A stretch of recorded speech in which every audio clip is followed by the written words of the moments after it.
Alors, pour l'exercice 3, donc on va maintenant factoriser. Alors, comment ça marche la factorisation? Il faut bien avoir compris la méthode. Donc, du coup, j'ai 3x, donc moins 12. Alors, comment ça fonctionne? Il faut repérer un facteur commun de chaque côté, mais pour ça, il faut le faire apparaître. Donc, du coup, vous avez donc le moins central qui est là, d'accord? Et donc, il faut regarder de chaque côté ce qu'on peut faire. Donc là, j'ai 3 fois x, ok? Et 12, donc du coup, c'est 3 fois 4. Et là, je remarque que j'ai bien un facteur commun ici, de part et d'autre du signe central qui est ici, d'accord? Donc la méthode, c'est ce facteur commun, une fois qu'on l'a repéré, qu'on l'a identifié, du coup, on va le mettre devant. Et là, je vais ouvrir une parenthèse. Et dans cette parenthèse, donc le moins ici central arrive tout simplement au centre de la parenthèse. Et je vais donc mettre ici et ici tout ce que je n'aurais pas souligné. Donc du coup, le x arrive ici et le 4 arrive ici. Donc ça fait du coup donc 3 facteurs de x moins 4. Alors, je vais faire bien sûr pareil pour les autres.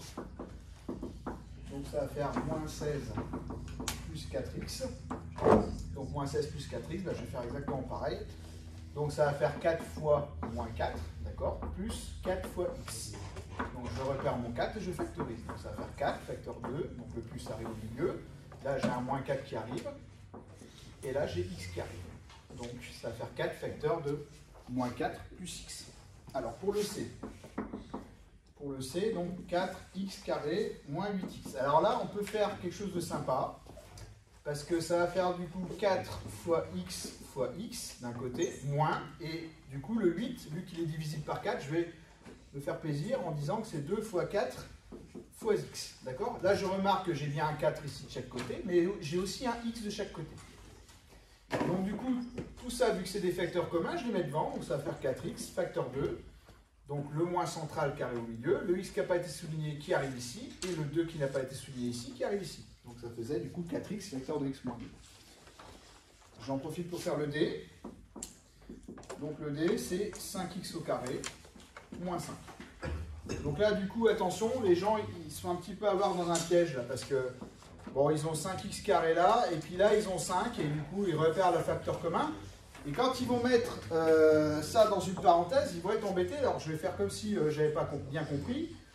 Et du coup, donc j'ouvre ma parenthèse, donc mon signe moins il arrive au milieu, mon x au carré du coup arrive ici, et puis là les gens sont embêtés parce qu'il n'y a plus rien, alors du coup, alors des fois ils enlèvent tout, ils mettent plus que 5x carré, ou des fois ils remettent le 5 parce qu'ils disent bah il faut bien que je mette quelque chose, et du coup c'est faux à chaque fois. Alors ne pas oublier que si on a tout souligné et qu'il n'y a rien à côté, implicitement c'est multiplié par 1 en fait, hein. C'est ça qu'il faut bien comprendre.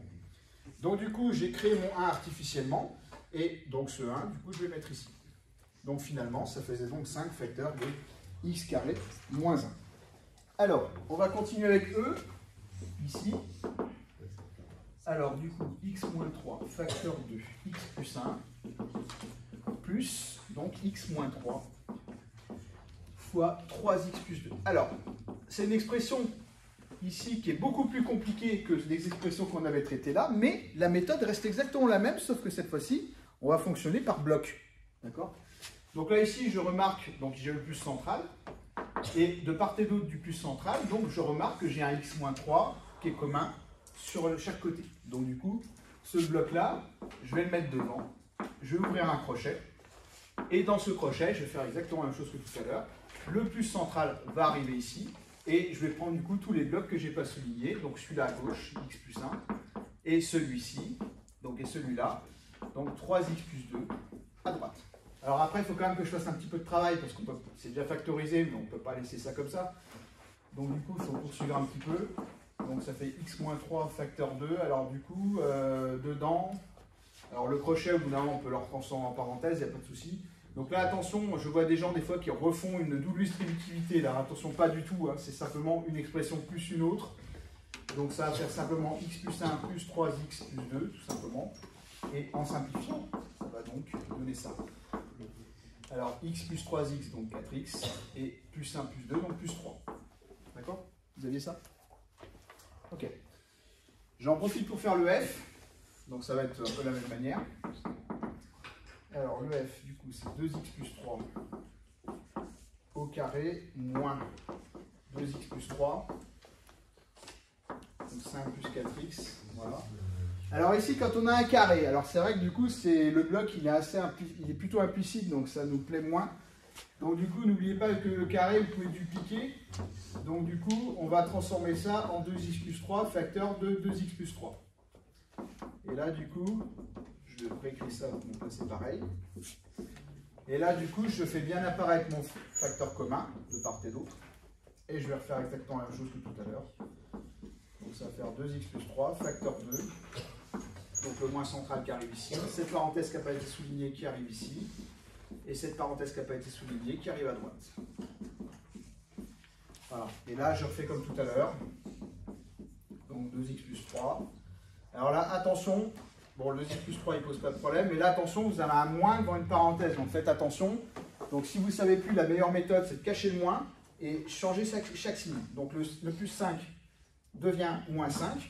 Et le plus 4x devient, d'accord, moins 4x. On a changé du coup chaque signe dans la parenthèse. J'enlève mon moins, j'enlève ma main, c'est terminé. Et je ferme la parenthèse. Donc là, j'ai 2x plus 3. Alors 2x moins 4x, donc fait moins 2x. Plus 3 moins 5, fait moins 2. Voilà, donc ça c'est bon. Alors après, il vous en restait encore 3 à faire. Alors, je vais rappeler la troisième élémentaire remarquable, mais dans l'autre sens. Rappelez-vous qu'on peut factoriser quand on a une forme comme ça. A carré moins B carré. D'accord? Donc, je rappelle, comme tout à l'heure, que ça fait A plus B, facteur de A moins B. Alors, en fait, G et H, ils sont sous cette forme-là, implicitement.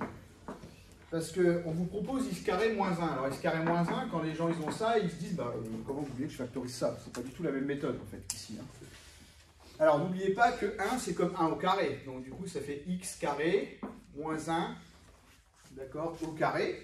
Et du coup, bah là, je suis bien sous la forme a plus b facteur de a moins b, avec a qui vaut x et b qui vaut 1. Donc, je vais simplement écrire a plus b facteur de a moins b, d'accord? Donc, ça va faire, du coup, a plus b, donc x plus 1, fois a moins b, donc x moins 1, d'accord? Et là, j'ai terminé ça. Le H va être sensiblement pareil. Donc ça fait 49, alors c'est 49 S carré moins 64. Donc là, il y a peut-être besoin de faire une petite transformation préalable. Parce qu'on veut vraiment... Alors 49, alors comme par hasard, c'est souvent des carrés parfaits qu'on vous donne. Pour factoriser, c'est plus simple. Donc 49, du coup, c'est 7 au carré. Fois du coup S carré qui est à côté. Et 64, du coup, c'est moins 8 au carré. Alors, on va transformer ça un petit peu parce que ce serait bien de se mettre sous la forme a carré moins b carré. Ici, on y est presque, mais on n'y est pas encore. Donc, on va rassembler ces deux-là sous le même carré. On a le droit. Donc, ça va faire 7s le tout au carré, moins 8 au carré. Et là, je vais poser a qui est égal à 7s, et donc b qui est égal à 8. Et je vais écrire donc a plus b, facteur de a moins b. Donc, ça va faire 7s plus 8, facteur de 7s moins 8. Et là, j'ai fini, j'ai factorisé. Vous en avez un dernier à faire, qui est I, qui est différent celui-là, parce que des fois ça arrive qu'on ait des cubes, c'est pas toujours des choses très simples. Donc imaginez si dans une matière vous avez du coup un polynôme comme ça, donc P cube plus 2P carré plus P sur 3, d'accord? Donc là ici on remarque qu'on a des P partout, donc du coup on va pouvoir ici donc, factoriser par P, d'accord? Alors on peut montrer la transformation avant, donc P au cube, on peut dire que c'est P fois P carré. Après, je vais avoir 2P carré, pour moi c'est P fois 2P, d'accord? Et après, P sur 3, n'oubliez pas que c'est comme P fois 1 tiers en fait. Hein, donc la fraction, on n'hésite pas à la sortir comme ça. Donc je remarque que j'ai bien un facteur commun donc, sur les trois parties, donc je vais factoriser. Donc P, facteur 2. Alors là, attention, il y a deux signes, plus ici qui vient là, et le plus ici qui vient là, donc il ne faut pas oublier de les mettre. Et après, donc, je vais marquer tout ce que je n'ai pas souligné à sa place. Donc lui tout à gauche, 2P au milieu et 1 tiers à droite. Et là, j'ai factorisé, c'est fini.